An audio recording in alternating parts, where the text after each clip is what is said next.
lending. And so that conversation really, you're setting the expectation differently, right? That it's not this sort of, feeding frenzy that because the market is not in a good place. I mean, the fact is, even before COVID, we did have low inventory. The fact that we have 33%, 28 to 33% more inventory now than we did in December 2020 doesn't mean we still don't have low inventory. We clearly do. But what it means is that the mindset shift is that we have to be very aggressive as buyers. And these are the expectations. I actually have this listed out of all of the things that I tell my buyers in this market, that they need to get prepared, because this is not a market for the weak. It's not a market for the weak. I love that. And for those of you guys who missed it, it is inventory levels are being driven by insatiable buyer need, fed by low interest rates. So Aubrey, you had said something is you started teaching a class, but teaching classes to your clients isn't new to you, right? Like this is part of how you are educating your clients. So did we add a new class, or did we merely just reframe the conversation that we were already having in those buyer classes? So yeah, I've been doing the classes for about 18 months. I also added in a sellers class that I'm now doing quarterly. So of course that conversation with sellers is a little bit different, but with the buyers classes, it's not a new buyers class. It's just we're reframing that conversation, and I am spending a lot more time going through the data. And that would be deriving from market action report from MLS, the hot sheets from MLS, and from the TMOs. And we're spending a lot more time on focusing more on facts and not fear.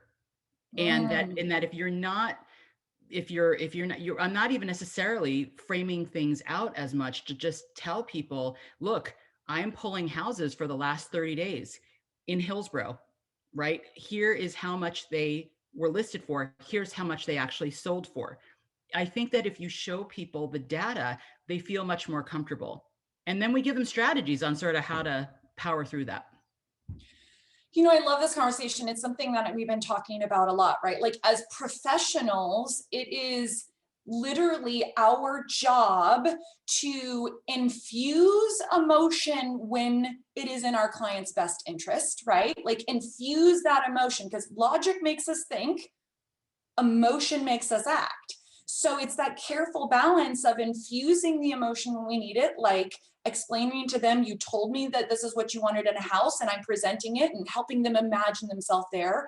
And what you're saying is pulling back that emotion at times to subside that fear level, that concern level, that, let's be honest, uncertainty level in an uncertain world, and feeding them the logical data so that they can take a step back, think about what's best for their family, and then make a good decision. Is that right, Aubrey? It is. And I think that the data and just being the calm in the storm, which is what we really had to do during COVID anyway, is, and I think it gives them the confidence to move forward in this market. And because at this point, I mean, since, I would say in the last few months or so, I haven't lost any buyers. There hasn't been one buyer that we, have been working with for months who's put in multiple offers. Like we have to change what their expectation is. That the conversation that has also changed during the one-to-ones is that wants versus needs. That becomes a really bigger conversation. I just had a buyer consult yesterday. She wants to stay in Hillsborough. How about Forest Grove? How about Cornelius? Maybe Banks. Like, have you thought about those areas? I know that you want 4-bedroom. Can we do 3 with a bonus? Like, we have to be able to expand their needs and their wants, because likely if you want to get into Bethany at 425, I mean, it's not going to be particularly, it's a difficult thing. So we have to just start expanding their mindset and make them realize that, look, if we are 10 to 11% higher with prices than we were at this time last year, next year, if they wait, those people that were looking in the $500,000 range are now going to be looking in the $550,000 range 12 months from now, most likely. And so unless their salary has increased to that point, then they're not going to be able to afford the same house. And so that's sort of the balance that we're looking at. I love it. So let's transition a little bit, Aubrey, and let's talk about something you already touched on. You guys, during this call today, stick with us because Aubrey and I are going to be going over our 7 best practices in a multiple offer or competitive situation. And then we will finish out this mastermind with an open conversation and I will give you, and Aubrey and I will give you our 12 ways to strengthen your offer to win. So make sure that that is something that you are focusing on right now, that you are ready to take notes, as well as give us your own ideas and thoughts about things that are working for you out there. So Aubrey, let's launch into best practices. My number 1 best practice to win in this market is what you just said, is setting expectations with your clients. So let's talk about that. When and how are you setting expectations with your clients about what to expect in the market and how we can best navigate it? So when I have one-to-ones in person, or when I used to, I always sort of structured my buyer consults in the following way. It's welcome. Number 2 is here's the state of the market. Here's what's happening in the market. Number 3 is the process. And number 4 is what happens next.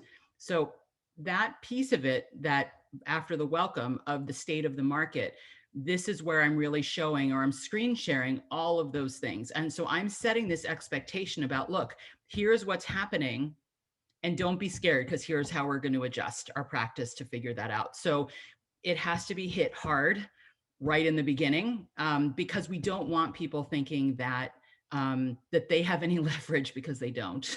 They really don't. And I have to say that even in new construction right now, which has typically been, although expensive, it's been an easier market. They are starting to do multiple offers in several situations in local builders. So that changed things quite a bit as well. Awesome. And that brings me to one of my favorite scripts that I've used in both real estate transactional as well as leadership.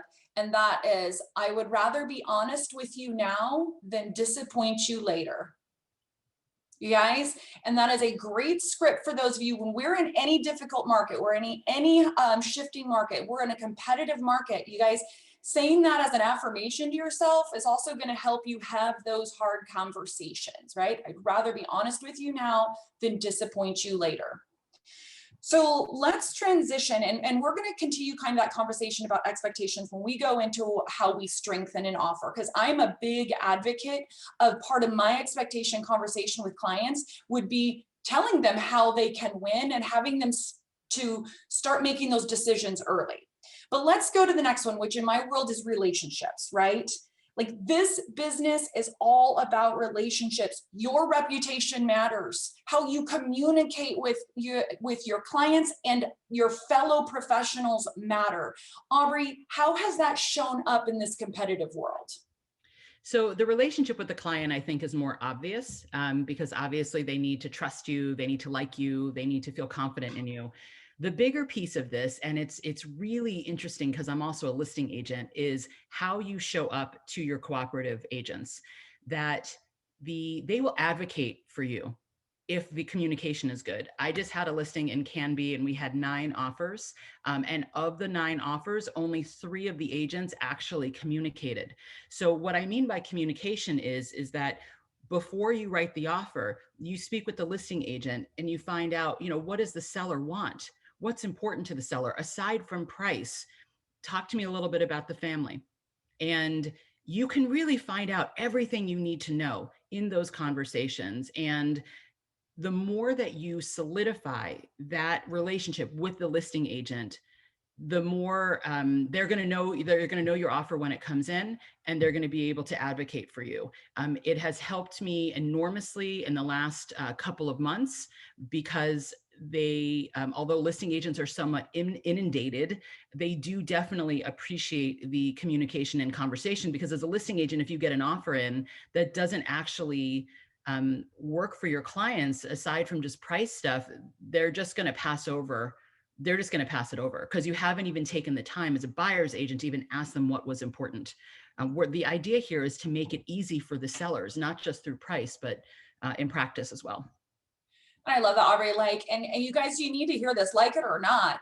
if you got 20 offers on the table and you've got 3 offers that are essentially the same thing, then oftentimes the offer with the best relationship is going to win. Right. So, and that's not just the relationship in this deal. It's what is your reputation in the industry and how is that showing up? Which, to Aubrey, you kind of touched on this, and the next one I would say is huge. Number 3, communication, right? It is absolutely key. Now, it's not just communication, you guys. I think the big part of, for me, is that you have to communicate not in the way that you want to communicate, right? If you want to win the deal, you have to communicate in the manner in which the listing agent wants to be communicated to, right? Like, we need to set aside our own thoughts or preferences because the goal is to win the deal. So Aubrey, tell us about that and how that shows up in your world. So I always ask the listing agent I just ask the question, how do they prefer to be communicated with? Is it okay if I give you a call? Does text works best for you? If it's later in the evening, if it's 7:30, or if it's dinner time, or if it's early in the morning, I always text before I ask to call, because some people just do better in one way or another. And I think honestly, it's sort of how I promote and ignite showing up for your clients as well, is because I see that Corin has a question about kind of elusive and vague agents on the listing side. And I think part of it is just sort of acknowledging that I know this is a crazy time in the listing world. I get it. And I so appreciate that you're taking the time to chat with me for a couple of minutes. What I really want to do is just write the best offer that we can so that it can get accepted. Because in the end, here's the thing too, it's not just about the highest price. Listing agents and sellers want to know that whoever is putting in the offer is going to close, because otherwise, if people get sort of like caught up in this, like the craziness of things, it sometimes they just back out. So they want like a serious person. And so that communication with the listing agent, telling them a little bit about your clients, can be really, really effective, but you have to communicate in the way that they want to be communicated with. And so for me, that's really about texting before I call. Love that. And one of the things I say about communication too, right? Like, if you're feeling frustrated with your communication with the listing agent, be careful about transferring that frustration to your client, because that is feeding an emotion that we don't want to have involved in the transaction, you guys. So remember, as professionals, we need to keep that emotion between the lines. So the next one you touched on too, win-win or no deal, right? Like, ask what's important to the seller. Don't assume, right? Sometimes we just don't know. So Aubrey, you kind of talked about like asking those questions, like what is their preferred closing time? Do they need rent back? What else are you asking there? So I asked, one of the tricky things I ask is if the sellers are interested in the buyers writing a letter. A letter is tricky because you have to be very careful that you don't disclose anything that would actually put the buyers at a disadvantage. So I never encourage them to send pictures or talk about religion or race or even children, familial status, any of that. But what I tell them is to write a letter about the love letter to the home. And so I asked the listing agent, is that something that you feel like your sellers would want? Because not all of them do. Some of them are investors or they're engineers or whatever, and they really don't care. But sometimes they do. An example of that is in that listing in Canby over the weekend, we actually, as a listing agent, we ended up choosing a family over 7 other investors. And this particular offer was $20,000 under our top offer. But there was something very compelling about the letter and excellent communication with the buyer's agent. So that was really what sort of brought them to that particular offer. I love that. The next one I have down here is timing. And I broke it down into a couple of things. One, know the timelines and stay on top of them for your client, right? Like, nothing worse than having to tell your client that you missed a timeline and so they didn't get the deal. But I also added communicate consistently, keep it positive, and look for opportunities, right? Because sometimes we can adjust the timeline by taking advantage of an opportunity. Right. So Aubrey, how does that show up in your world? I would say that the biggest thing that I would really recommend is that even if they're saying that a review date is on Sunday at 5 and it's Thursday at 8, I would not wait until Sunday at 4 o'clock to put in that offer. Just go in with highest and best. Ask the seller's agent if they want, if they would be willing to do an escalation clause or whatever it is, but don't wait until the last second, because sometimes what happens is there's such a good offer that comes in on Friday night, even though they're not supposed to review until Sunday, that they still end up taking that offer before the review time. It's not ideal, but it's up to the seller how they want to do it. So don't wait. Pay attention to those timelines, but don't be the person who's the last one in. Aubrey, I love that, because I have a lot of buyer's agents or agents that get frustrated or upset that the agent said there was going to be a review timeline and it went pending. Guys, you cannot blame that other agent and you cannot blame the seller. It is their right to accept, especially when I say look for opportunities. This is a great win-win question for me. What does my offer need to be to take the house off the market today? And if you are up against an agent and a client who's going to do whatever it takes to get the house off the market today, you may not get a chance to write the offer tomorrow. Well, and I would, if I can also add, I would caution against being super aggressive with your response times. So in other words, if you're writing on Friday night and they say that their response time is Sunday at 5, don't make sure that you are honoring that, whatever it is that they want. In other words, I've had some pretty aggressive agents that force, either they didn't pay attention to the timeline, or they want to sort of bully their way in and force the seller to decide on their offer in the next 6 hours. And it doesn't set a good tone with the listing agent. Just honor the things that the seller wants and get it in as soon as you can. I love, that's a great point. I've never found that bullying your way is a good tactic up front, right? Like that goes back to that relationship piece. Okay, so put together a strong package, right? Like, and we're going to talk a little bit about what would be included in a contract. But for me, that I take that as, if you're in a multiple offer situation, you make it as easy as possible for that listing agent to choose you, right? Everything comes in a pretty package with a bow on it. Everything that they need to present that offer is in one place, right? Like if they're navigating 11, 12, 13, 14 offers on the table, the last thing that they want is for you to send the purchase agreement here, the pre-approval letter there, the letter here, right? Like they just merely don't have time to sort that out. So Aubrey, any other nuggets that you can say and what a well put together package would look like? So I always do just what you said, and I have all of the attachments in one email. And then what I do is I do an introduction email, tell them that I'm going to be easy to work with. And then I list out every one of my terms and the price in the email in bold so that they can see. So it's price, it's the, here's the closing date, here's the type of loan they have.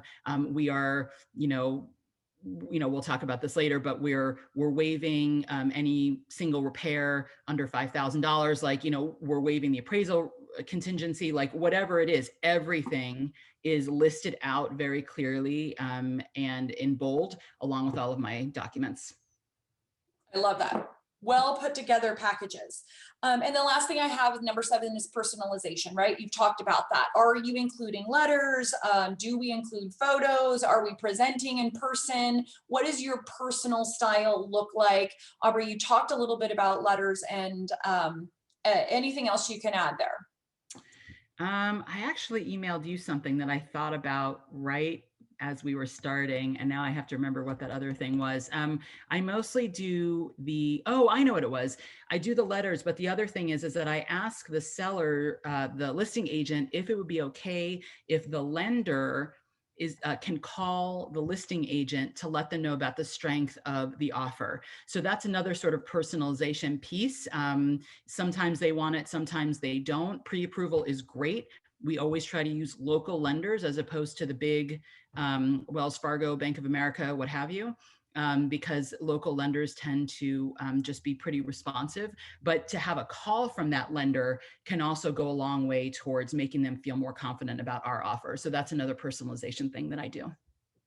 I love that. And I would say in the personalization category, you guys, don't be offended if the listing agent and or seller says, we aren't accepting offers, we're not accepting photos, no, you can't present in person, right? Like, just be respectful of that conversation. Many sellers don't want the letters or the photos because they don't want to be in a position where fair housing may be a challenge, right? Many sellers don't want a personal presentation because there's something happening in their life that is just too much for them. So that would be my only thing from a buyer's agent perspective, is always be respectful of what that personalization piece would look like. All right, you guys, that's our best practices. Before we move on to the 12 ways to strengthen a contract, are there any questions or any best practices that you guys feel like we missed in that lineup? Let's open up the conversation a little. One thing that I found is really helpful for those buyers that have a really big down payment is actually asking the lender if they can open a file to see if we can get the automatic appraisal waiver prior to even writing the offer. And it is more work for the lenders, but it can make a huge difference if you can go in strong and say, we don't even need the appraisal.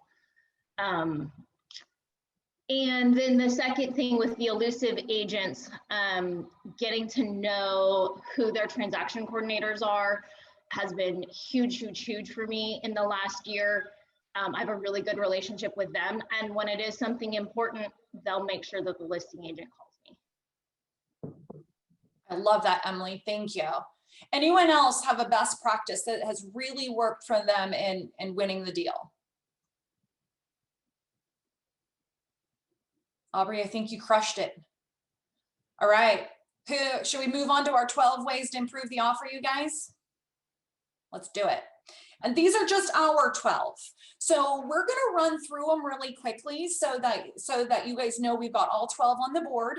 And then we're going to mastermind to see how we can, if we can add any other thoughts to it. Does that sound good, Aubrey? All right. Number one, you guys, this is ridiculous, but I must say it. Number one, keep it clean and well written.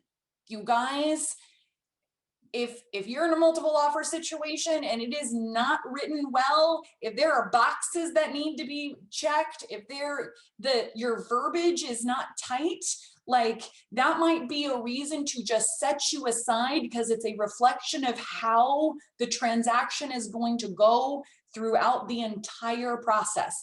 And remember that if you have missed something in writing the offer, like checking a box, they have to counter back to get to an actual accepted offer. So it seems ridiculous, guys, but every word matters, every box matters. So seems simple, but I can't tell you how often I will have seen offers that we literally have to counter back on 6 things just because the agent didn't take the time to write the offer correctly. Number 2, the easiest one and the one that people usually think of is price, right? Clearly, adjusting your price is going to have a huge impact on the offer. But Aubrey, it's not just price, right? Like there's things we can do with price. Like, are you using escalation clauses in your pricing conversation, or how are you addressing price in that?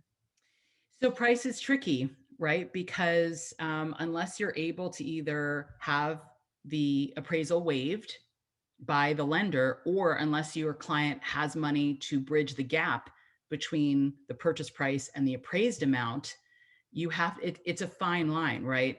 So, but in the end, right, houses are worth what buyers are willing to pay for them. So the pricing situation is when I talk to the listing agent, I ask, are you open to an escalation clause? And an escalation clause it reminds me a lot of eBay, but essentially, like if you have a house that's 500,000 and you want to put in an offer for 520, and the limit of your clients is 550, then you say, we're going in at 520 and we will escalate above any offer in the amount of, say, $5,000 above that offer until we get to our high point of 550. And then the agent has to be able to provide proof that there were offers to escalate your offer, basically. But not every seller wants that. And so the escalation can be a very useful tool. And you just have to it's a conversation that you need to have with the listing agent as well, is, the clients want to put in an offer for 535. It's at 479. Can we talk about this a little bit? So again, it's just more communication with that listing agent. And I would also say it's education for your buyer clients as well, right? Because they need to be prepared that is an escalation clause something they're comfortable with, right? And knowing that an escalation clause is not an automatic option in on all sales, right? There are going to be sellers that do not want to see escalation clauses, and there's a myriad of reasons why that might be. But as an agent representing a buyer, you need to be able to educate your client on both coming in strong with their best and final and why that's important, or what an escalation clause looks like. That conversation of best and strong is really important too, because you have to figure that if there are multiple offers, which there are in almost every situation, that generally speaking, a seller is not going to counter back. They're just going to take the offer that they like better. And so people are always worried about kind of going over. But in the end, the appraisal is the thing, if you have a loan, that's going to show you if you're actually going over too much. I haven't had a low appraisal, just for the record, in a long time. But these conversations about appraisal and all of the other sort of strategies that we're about to talk about, Leslie, these are things that I talk to the clients about before we write any offers. How comfortable are you going to be with bringing X amount? How comfortable are you going to be about releasing earnest money, about all of the things that we're going to talk about? These are conversations to have before the chaos of writing your first offer. I love that. Now, I know that some of you guys have reached out and already maybe thinking about it is, gosh, how do I advise my client to go above asking price? And what's my responsibility in that, right? Because you might be thinking, I can't justify that. Remember that it's your job to be the fiduciary and help your client get the house for what they want, not what you want. So a great way that I always handled best and finals was, what is the amount that you are willing to pay that for one more dollar, you are absolutely fine walking away and can sleep at night? And that's a best and final. 100%. That's exactly the conversation that I have as well. And also keep in mind, someone may not be willing to go $10,000 above asking for that one house, but for another house that they see, they may be willing to do that because it's about that particular house. But yes, 100% having that conversation is really, really crucial, of what is that price that where you can just walk away and just realize that the person after you just wanted it more. I love it. And I would say you can't beat somebody who is going to pay an unreasonable or irrational price, right? And that's why it's important for your client to feel good about that number. Okay, that takes us to earnest money, Aubrey. That's an easy one, you guys. Higher earnest money, there's the amount of our earnest money, right? And higher earnest money makes your client appear to be a stronger purchaser, right? And we're following guideline or those timelines. It is fairly protected within our contingencies, but it's not just amount of earnest money. We can also get creative with the way that looks too, right? Is your client willing to make it non-refundable at some point, right? Any other thoughts around earnest money, Aubrey? Yeah, it's something that I do from time to time, and it depends on just the strength of my client's financial situation and also about the house itself. Like in newer construction, now that we're having some multiple offers, releasing earnest money early can be a good thing if they are pretty comfortable with the rest of the process. So it's not for everybody. And the great thing about earnest money is if you have it, it either gets refunded to you if the deal doesn't go through, or it goes towards down payment if it does. So it's sort of a win-win situation either way. Yeah, I just heard about an offer situation in Seattle yesterday. 27 offers, and the winning offer put down $50,000 of non-refundable earnest money to be released within 24 hours after acceptance of offer. I am not endorsing that. I'm just saying that it can happen, right? All right, you guys, next, financing, right? Like this is one. And by financing, I mean any kind of, what is the method in which you're purchasing? Like cash, conventional, FHA, VA, USDA, etc. Where we want to talk in financing is really educating your client on this, that there are certain financing options that are going to have a higher negotiation strength within the contract. So Aubrey, tell us how that's played out and how somewhat your clients' decisions on ways to go there. I think that if you are someone that has an FHA loan, that it's important to consider the type of house that you're putting an offer in on. So if the seller is at all concerned that it may not go FHA just because of appraisal, because of the condition of the home, that is something to consider. Some people have to go FHA just because of credit scores. USDA is another piece of this too, is USDA can take a little bit longer sometimes than other loans do. And so USDA, which are those kind of rural community loans, sometimes they are not looked upon in the same way. And so again, the communication is really key here. Communication with your client, but also most importantly is actually communication with the client's lender to see if they do have any other loan possibilities or options. What would it take to do, FHA or conventional versus one of the other ones? So, we're not seeing a lot of seller contributed closing costs right now, where we're able to like fold in the closing costs into the loans. We're not seeing that a lot right now. So the communication with the lender on this one is really important. And Aubrey, I would also say, right, that looking at the options is fantastic, but don't be defeated, you guys, if you have a client that can only go FHA or VA or USDA, right? There are 12 ways to strengthen an offer. If we know that we're going to be a little weak in one of these 12, then where else can your client choose to strengthen an offer? That's really important, that we don't walk away from this conversation feeling defeated or that it can't be done. Okay, the next one, you hit it just right there, Aubrey, is concessions, right? Asking for any kind of closing costs up front is automatically going to draw questions around the strength of your buyer in today's world, right, Aubrey?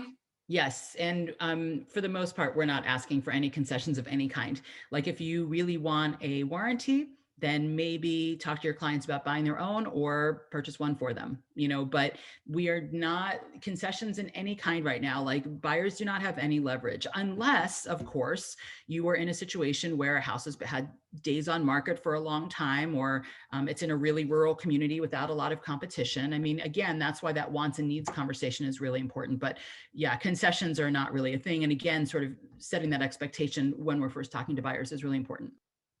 And know that at KW, we have resources. If you have a client that has to have help with that, then you might need to be looking at particular loan programs or using Keller Mortgage or looking at some options that would lower their need to ask for concessions, right? Once again, not insurmountable, but we just have to keep it.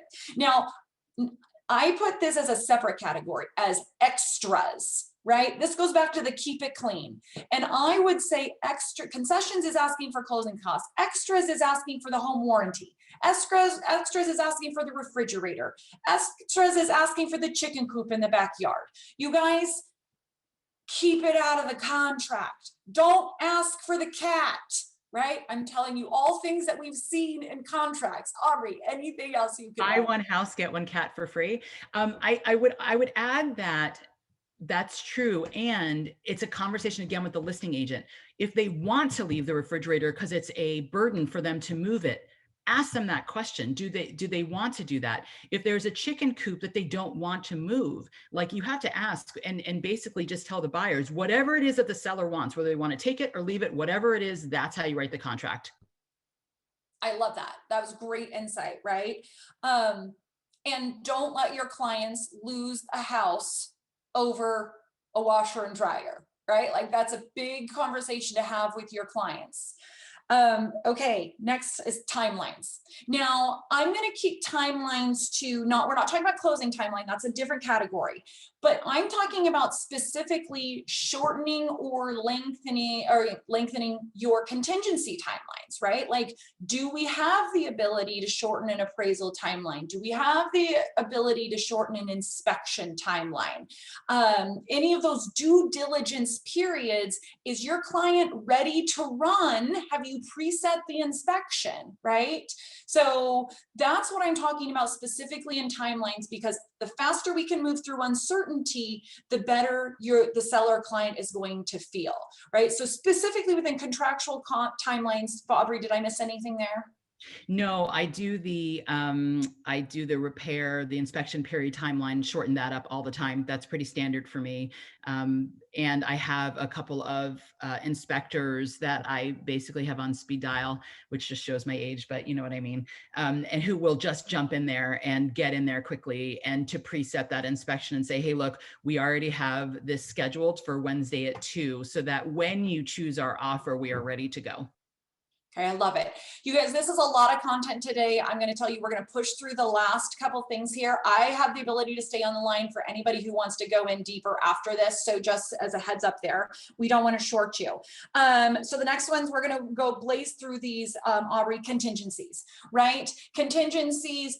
Does your client have the ability or desire to waive contingencies? Would they waive an appraisal contingency? Would they waive an inspection contingency, right? Now, I am going to advise you to proceed with caution here, right? Like if they are choosing to waive those contingencies, that is a conversation and something that needs to be put in writing so that they can never come back and say that you advise them to waive that contingency. Very important. The next one I have is repairs, right? You can start addressing repairs right out of the gates. In some cases, we're waiving that you'll say they will ask for no repairs. They might say only lender required repairs. They might say only repairs that are over $1,500 or no more than $3,000 of repairs. Anything else around repairs that you've seen, Aubrey, when in contracts? No, and I use those pretty frequently. And also that has to do with the buyers and sort of how handy are they, sort of what their comfort level is. But I'm telling them that the repair situation is actually really common right now among multiple offers. This is a great one too, because it shows that your client is not going to nitpick them, right?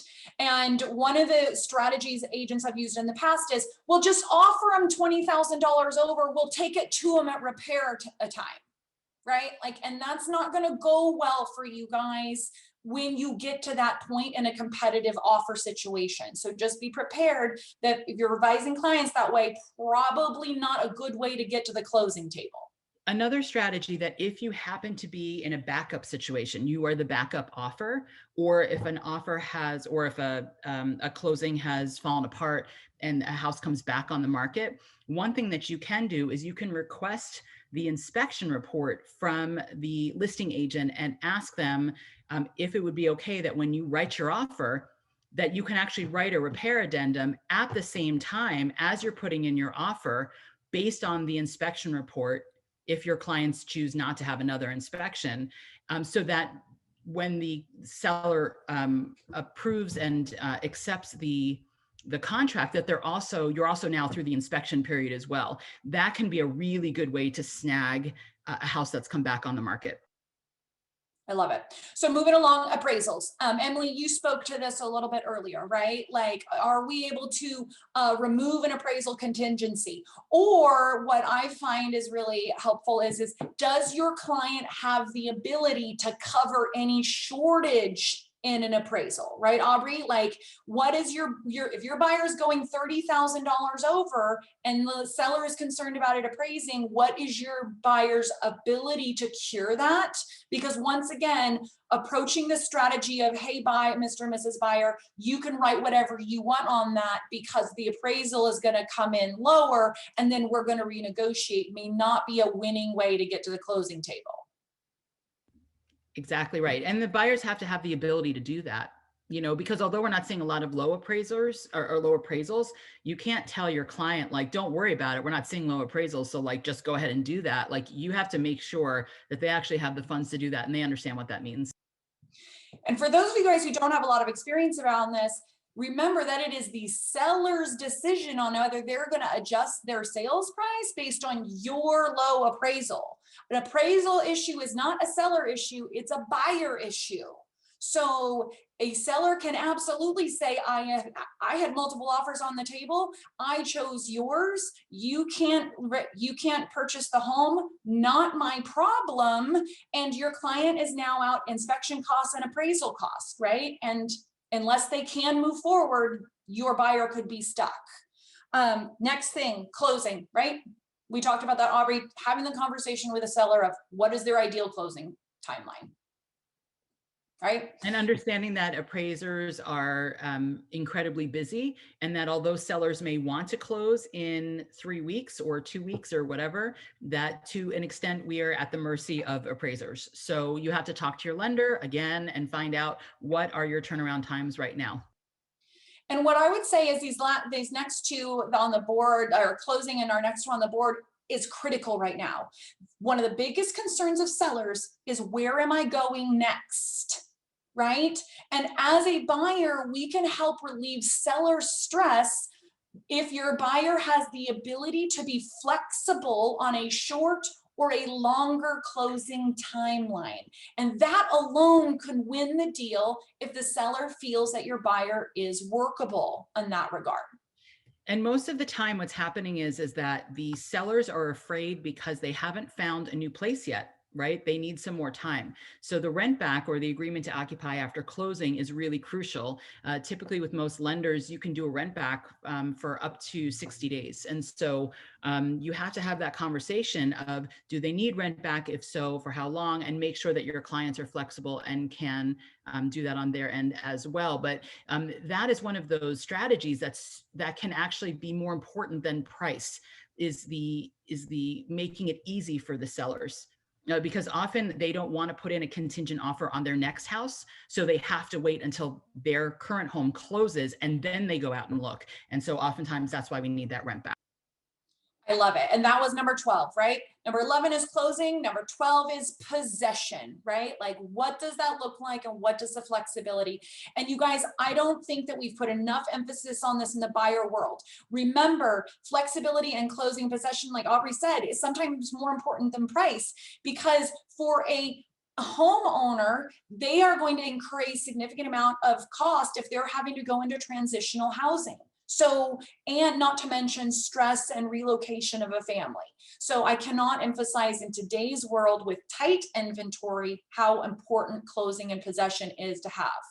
And then I will wrap up our 12 ways to strengthen the offer with what Aubrey already said is, if you are not doing this, these 12 tactics and anything else we come up with should be discussed at the buyer consultation as part of your expectations conversation. And the reason that I say this is because you want your client to start making decisions at that time, right? What can they do? What can't they do? Let them have time to be creative in themselves to solve some of these problems within their own home environment or financial environment. And the most importantly, this is a lot of decisions to make while in a high-stress, fast-paced, multiple offer situation. It is a lot of stress for your client to be making those decisions at that moment. So help them be successful by laying down the opportunities and expectations well in advance. That's it, you guys. Those were our 7 best practices, our 12 ways to strengthen an offer. I'm going to stay on the line for the next 10 minutes for anybody who does want to stay. If you need to jump off, want to jump off, You will not offend us at all, but let's open up the call to questions or anything else that you guys are seeing out there as best practices.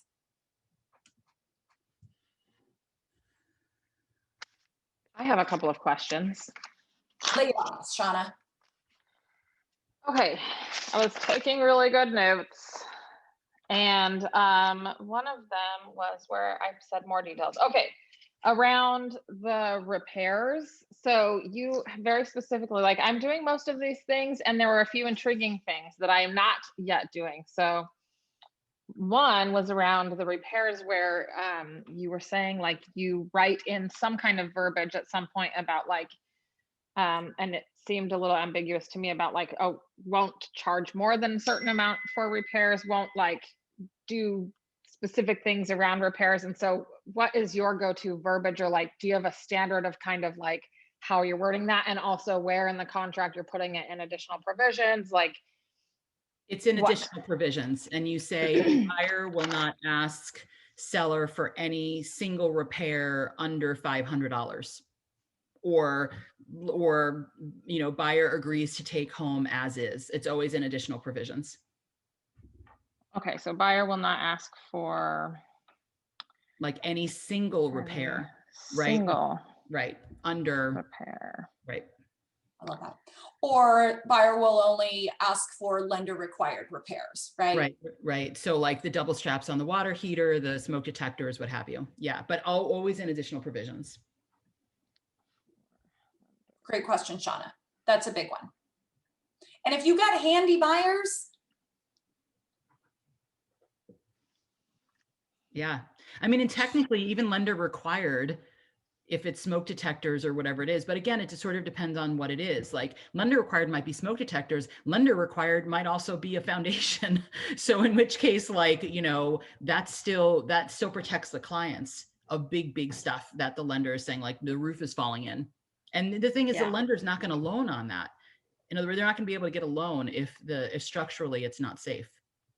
Now, asterisks here, you guys. For those of you guys who don't have a lot of experience with this, just because you may have waived repairs or taken the house as is, or said I won't ask for anything under 500, does not mean you are in any way giving up your right to inspect the property. You want to, as long as you retain your contingency to inspect and back out, that's very important that you're not giving that up unless you specifically waive your inspection period. Which I never recommend. So, yeah, okay. Right, like that, yes, totally true. You still have that 5, 7, 10 business day inspection period to review the inspection report, even if you're not asking for repairs, and you still have the right to get your client's earnest money back if they don't agree with, with on what's, or they don't want what's on the inspection report.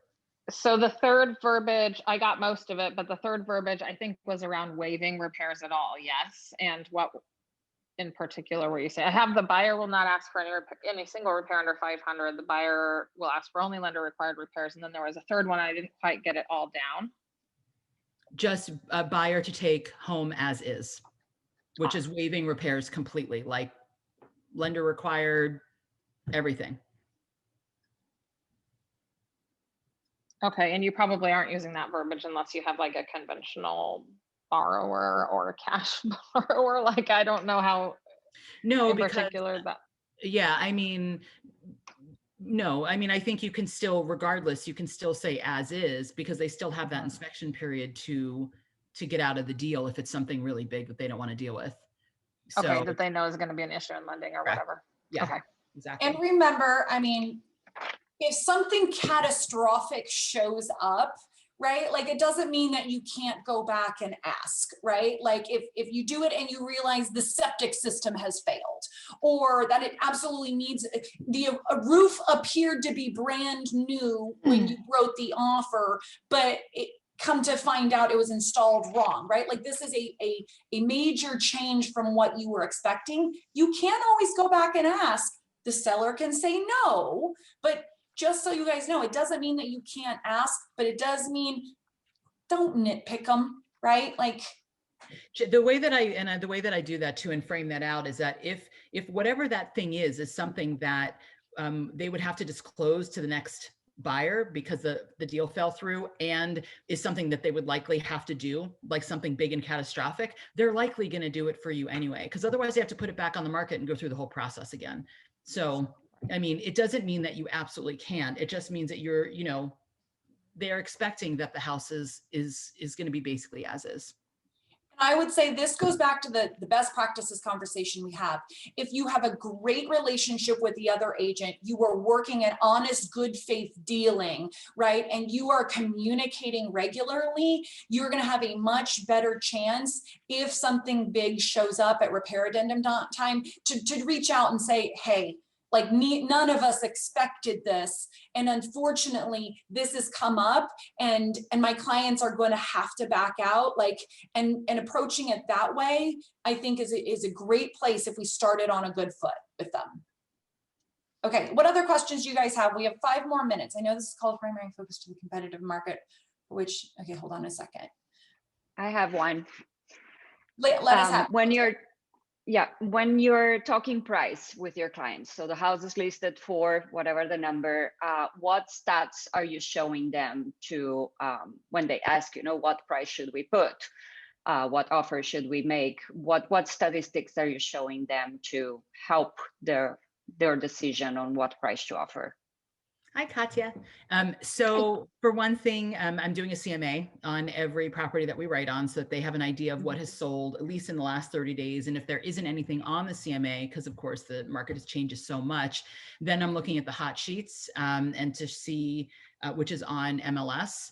And that can really see sort of what is selling as well. Another thing that actually Crystal McKim does, which I love, is that she actually will just pull houses. For example, if you've shown 6 or 7 houses that they didn't actually put an offer on, you can actually track the history of this is how much it was when we went to go look at it. 30 days later, this is how much it sold for. So that you're really just showing them, you know, sort of apples to apples, what's actually happening in that neighborhood. But hot sheets mostly, and then just doing actual houses like in the neighborhood through a CMA or just through, you know, just choosing some to show left and right. I love that. And a follow up on that. If you have a client that went higher than they wanted and get that cold feet after their offer is accepted, what is the conversation you're having?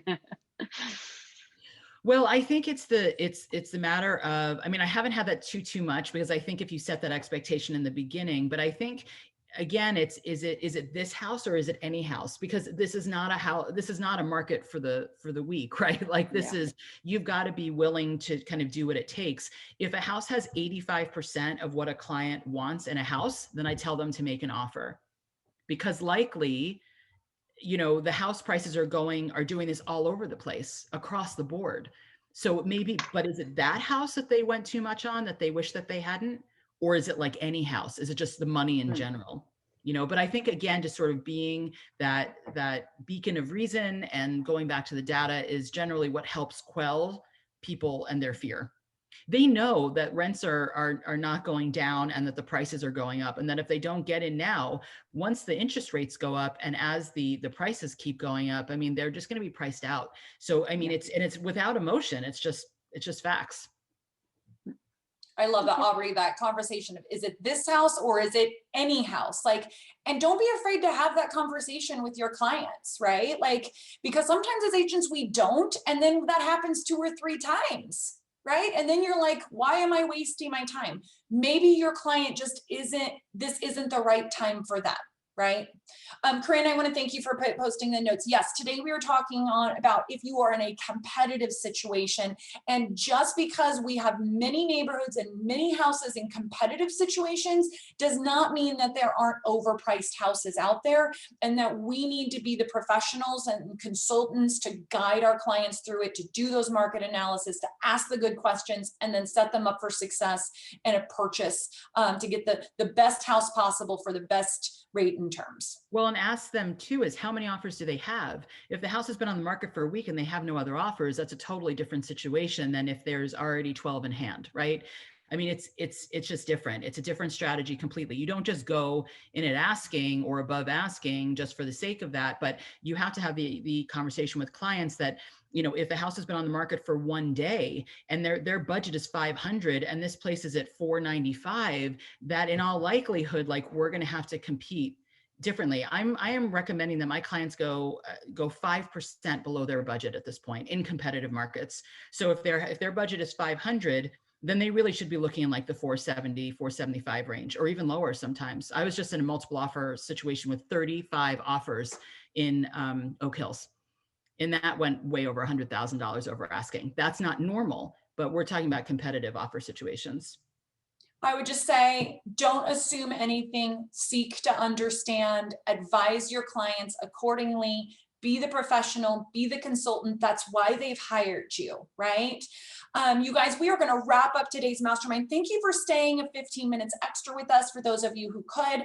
I know that many of you on the call are in different production levels. I want to remind you that next week is our $2.5 to $7 million production mastermind, also available to everybody in the network. We will be focusing and targeting our conversations at that production level and that place in your business. So join us next week for that.